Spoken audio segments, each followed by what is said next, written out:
ఖమ్మం జిల్లాలో ఒక దారుణం చోటు చేసుకుంది. జిల్లాలో సిపిఎం నాయకుడిని దారుణంగా హత్య చేశారు. ఉదయం వాకింగ్కి వెళ్ళాడు సామినేని రామారావు. ఈ నేపథ్యంలో అతన్ని ఒక్కసారిగా అటాక్ చేసి అతని గొంతు కోసి నిందితులు పరారైనట్లుగా తెలుస్తోంది. చింతకాని మండలం పాతర్లపాడులో ఈ ఘటన చోటు చేసుకుంది. రామారావు హత్యకు కారణాలపై పోలీసులు దర్యాప్తు చేస్తున్నారు. ఈ ఘటనపై డిప్యూటీ సీఎం భట్టి విక్రమార్క దిగ్భ్రాంతి వ్యక్తం చేసినట్లుగా తెలుస్తోంది. నిందితుల్ని త్వరగా పట్టుకొని కఠినంగా శిక్షించాలంటూ భట్టి విక్రమార్క ఆదేశించినట్లుగా తెలుస్తోంది. ఇప్పుడు ఈ ఘటన ప్రాంతం అంతా సంచలనంగా మారింది.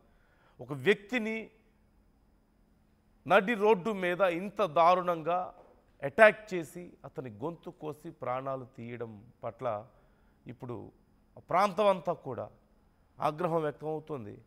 ఇంత దారుణంగా మనుషుల ప్రాణాలు తీస్తుంటే ఎలా? ఈ విషయంలో కఠిన చర్యలు తీసుకోండి అంటూ ప్రజలు సైతం అక్కడ ఆందోళన వ్యక్తం చేస్తున్నట్లుగా తెలుస్తోంది. ఇప్పటికే భట్టి విక్రమార్క దీనికి సంబంధించి ఆదేశాలు జారీ చేశారు.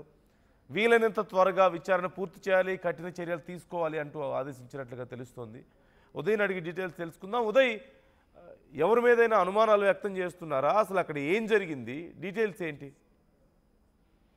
సిపిఎం రాష్ట్ర కమిటీ సభ్యుడు, ఉమ్మడి ఆంధ్రప్రదేశ్ లో సిపిఎం రైతు సంఘం రాష్ట్ర కార్యదర్శిగా పనిచేసినటువంటి క్రియాశీలక నేత సామినేని రామారావు దారుణ హత్య గురయ్యారు. ఈ రోజు ఉదయం తెల్లవారుజామున వాకింగ్ కు వెళ్తున్నటువంటి సమయంలో గుర్తు తెలియని దుండగులు సామినేని రామారావు స్వగ్రామైనటువంటి చింతకాని మండలం పాతర్లపాడు గ్రామంలోనే అనూహ్యంగా దాడికి తెగబడ్డారు. మారణాయుధాలతో అతని గొంతు కూసి దారుణమైనటువంటి హత్యకు పాల్పడ్డారని చెప్పుకోవాలి. పత్తి కుక్కంలో తీసుకువెళ్లి మృతదేహాన్ని కూడా పడివేశారు. ప్రస్తుతం రక్తపు మడుగులో సామినేని మృతదేహాన్ని గుర్తించినటువంటి స్థానికులు పోలీసులకు సమాచారం అందించారు. ఈ విషయంపై డిప్యూటీ సీఎం భట్టి విక్రమార్క కూడా దిగ్భ్రాంతి వ్యక్తం చేశారు. గత కొద్దిసేపు క్రితం డిప్యూటీ సీఎం కార్యాలయం నుంచి ఒక ప్రకటన కూడా విడుదల చేశారు. ఖచ్చితంగా కక్షపూరిత రాజకీయాలు, హింసా రాజకీయాలు మానుకోవాలి, ఇటువంటి ఘటనలకు పాల్పడ్డ వ్యక్తులపై కఠిన చర్యలు తీసుకోవాలంటూ కూడా శాంతి భద్రతల విషయంలో పోలీసుల వైఫల్యాన్ని ఉద్దేశిస్తూ కూడా డిప్యూటీ సీఎం భట్టి విక్రమార్క పోలీసులను ఉద్దేశించి ఘాటు హెచ్చరికలు అయితే జారీ చేశారు. తక్షణమే ఘటనా స్థలానికి వెళ్లాలి, పూర్తి స్థాయిలో ఘటన జరిగినటువంటి కారకులు ఎవరైనా అంశంపై క్లూస్ టీమ్, డాగ్ స్క్వాడ్లతో తనిఖీలు చేపట్టి ఘటనకు పాల్పడిన వ్యక్తులపై కఠిన చర్యలు తీసుకోవాలని కూడా డిప్యూటీ సీఎం కార్యాలయం నుంచి ఒక ప్రకటన అయితే విడుదలైంది. ప్రస్తుతం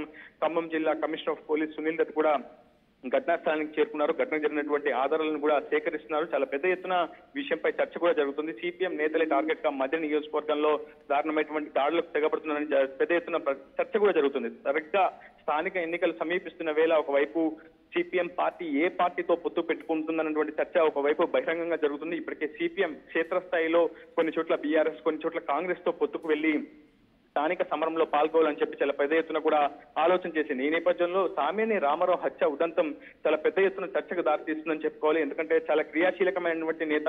చింతకాని మండలం పాతర్లపాడులోనే ఆయన గత 10 ఏళ్లుగా కూడా నివాసం ఉంటున్నారు. గతంలో సిపిఎం రైతు సంఘం రాష్ట్ర కార్యదర్శిగా పనిచేశారు ఉమ్మడి ఆంధ్రప్రదేశ్ సమయంలో. ఆ తర్వాత అనారోగ్య కారణాల రీత్యా ఖమ్మం జిల్లా చింతకాని మండలం పాతర్లపాడు స్వగ్రామంలోనే ఉంటున్నారు. పార్టీని సంస్థాగతంగా బలోపేతం చేయడంలో, పార్టీ కార్యకలాపాలను ముందుకు తీసుకెళ్లడంలోనూ సామినేని రామారావు కీలక పాత్ర పోషించారని చెప్పుకోవాలి. అటువంటి నేత ప్రస్తుతం హత్యకు గురవడం పట్ల సిపిఎం రాష్ట్ర కమిటీ సభ్యులు కావచ్చు, పార్టీ నేతలు కూడా తీవ్రమైనటువంటి ఆందోళనకు గురవుతున్నారు. గత కొద్దిసేపు క్రితమే సిపిఎం రాష్ట్ర కార్యదర్శి కూడా ఈ అంశంపై స్పందించారు. ఖచ్చితంగా ఈ అంశంపై సమగ్ర విచారణ చేపట్టాలి, ప్రభుత్వ యంత్రాంగం తక్షణమే స్పందించాలి, పోలీసులు కూడా తక్షణమే స్పందించాలంటూ కూడా సిపిఎం రాష్ట్ర కార్యదర్శి జాన్ వెస్లీ కూడా పోలీసులను కోరారు. ప్రస్తుతం ఘటనా స్థలానికి సిపిఎం నేతలు అధిక సంఖ్యలో చేరుకుంటున్నారు. అయితే మధుర నియోజకవర్గంలో మొదటి నుంచి కూడా సిపిఎం సంస్థాగతంగా బలోపేతంగా ఉన్నటువంటి పరిస్థితి కనిపిస్తుంది. సో స్థానిక సంస్థలు సమీపిస్తున్న వేళ పార్టీని మరింత క్రియాశీలకంగా ముందుకు తీసుకెళ్లడంలో సామినేని రామారావు చాలా క్రియాశీలక పాత్ర పోషిస్తున్నారు. ఈ సమయంలో అతను హత్యకు గురవడం వెనుక ఎవరి హస్తం ఉంది? అసలు ఆ గుర్తు తెలియని దుండగులు ఎవరు? ఇది పక్కా ప్లాన్ ప్రకారమే చేసిందా? ముందుగానే రెక్కిచ్చేశారా? ఎందుకంటే ఉదయం తెల్లవారుజామున సామినేని రామారావు వాకింగ్ కి వెళ్తారన్న విషయాన్ని తెలుసుకున్నటువంటి అగంతకులు సరిగ్గా ఉదయం ఇంటి నుంచి బయటకు వచ్చినటువంటి రామారావును పక్కా పథకం ప్రకారం రచించి కత్తులతో గొంతు కోసి దారుణమైనటువంటి హత్యకైతే తెగబడ్డారు. ప్రస్తుతం commissioner of police Sunil Dutt ఘటనా స్థలానికి చేరుకున్నారు, పరిస్థితిని సమీక్షిస్తున్నారు. చాలా పెద్ద ఎత్తున సిపిఎం నేతలు కూడా ఘటనా స్థలానికి చేరుకునే అవకాశం ఉంది. ఇప్పటికే సిపిఎం రాష్ట్ర నేత పోతినేని సుదర్శనరావుతో పాటు ఇతరత్ర నేతలంతా కూడా ప్రస్తుతం ఘటనా ప్రదేశానికి అయితే చేరుకుంటున్నారు. ప్రస్తుతం ఈ అంశంపై సామినేని రామారావు హత్య ఉదంతంపై ఇది వ్యక్తిగత కక్షల నేపథ్యం జరిగిందా లేదా రాజకీయ కక్షల నేపథ్యం జరిగిందా మాత్రం తెలియాల్సి ఉంది. ప్రస్తుతం డిప్యూటీ సీఎం భట్టి విక్రమార్క మాత్రం పోలీసులను స్ట్రిక్ట్ గా ఆదేశాలు జారీ చేశారు. ఖచ్చితంగా తక్షణమే కారకులు ఎవరనేది పూర్తి స్థాయిలో విచారణ చెప్పి తక్షణమే ఆ నిందితులను, దుండగులను అదుపులోకి తీసుకోవాలని కూడా పోలీసులను ఆదేశించారు డిప్యూటీ సీఎం భట్టి విక్రమార్క. ప్రస్తుతం సిపిఎం నేతలంతా కూడా ఈ అంశంలో ఆందోళన వ్యక్తం చేస్తున్నారు. ఖచ్చితంగా ఈ అంశంపై సమగ్ర విచారణ తప్పి తక్షణమే దుండగులను అరెస్ట్ చేయాలని కోరుతున్నారు. సిపిఎం నేతలే టార్గెట్ గా మధ్య నియోజకవర్గంలో రాజకీయాలు జరుగుతున్నాయంటూ సిపిఎం నేతలు అయితే అంతర్లీనంగా చర్చించుకునేటువంటి పరిస్థితి కనిపిస్తుంది నందు. Right thank you Uday, thanks for the details. ఇది రాజకీయ కోణంలో జరిగినటువంటి హత్యనా లేకపోతే ఆయన పర్సనల్ రీజన్స్ ఏమైనా ఉన్నాయా దీని వెనక అనే కోణంలో ఇప్పుడు పోలీసులు విచారణ చేస్తున్నట్లుగా తెలుస్తుంది. ప్రభుత్వం కూడా ఈ విషయంలో చాలా సీరియస్గా ఉంది. ఇప్పటికే పలువురు సిపిఐ నాయకులు అక్కడికి చేరుకుంటున్నారు. ఈ విషయం పట్ల భట్టి విక్రమార్క దిగ్భ్రాంతి వ్యక్తం చేసినట్లుగా తెలుస్తుంది. వీలైనంత త్వరగా విచారణ పూర్తి చేయాలంటూ కూడా ఆదేశించినట్లుగా తెలుస్తుంది. ఈ అంశం పట్ల మీ అభిప్రాయాలు ఎలా ఉన్నాయి కామెంట్ చేయండి.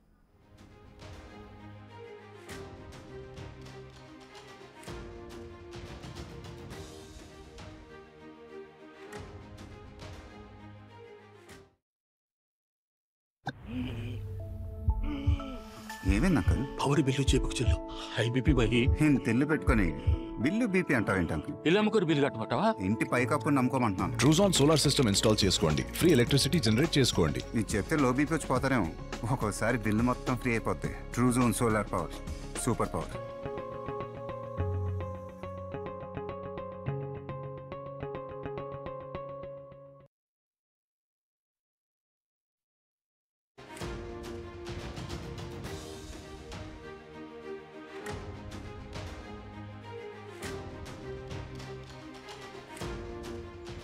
ఖమ్మం జిల్లాలో ఒక దారుణం చోటు చేసుకుంది. జిల్లాలో సిపిఎం నాయకుడిని దారుణంగా హత్య చేశారు. ఉదయం వాకింగ్కి వెళ్ళాడు సామినేని రామారావు. ఈ నేపథ్యంలో అతన్ని ఒక్కసారిగా అటాక్ చేసి అతని గొంతు కోసి నిందితులు పరారైనట్లుగా తెలుస్తుంది. చింతకాని మండలం పాతర్లపాడులో ఈ ఘటన చోటు చేసుకుంది. రామారావు హత్యకు కారణాలపై పోలీసులు దర్యాప్తు చేస్తున్నారు. ఈ ఘటనపై డిప్యూటీ సీఎం భట్టి విక్రమార్క దిగ్భ్రాంతి వ్యక్తం చేసినట్లుగా తెలుస్తోంది. నిందితుల్ని త్వరగా పట్టుకొని కఠినంగా శిక్షించాలంటూ భట్టి విక్రమార్క ఆదేశించినట్లుగా తెలుస్తోంది. ఇప్పుడు ఈ ఘటన ప్రాంతం అంతా సంచలనంగా మారింది. ఒక వ్యక్తిని నడి రోడ్డు మీద ఇంత దారుణంగా అటాక్ చేసి అతని గొంతు కోసి ప్రాణాలు తీయడం పట్ల ఇప్పుడు ప్రాంతం అంతా కూడా ఆగ్రహం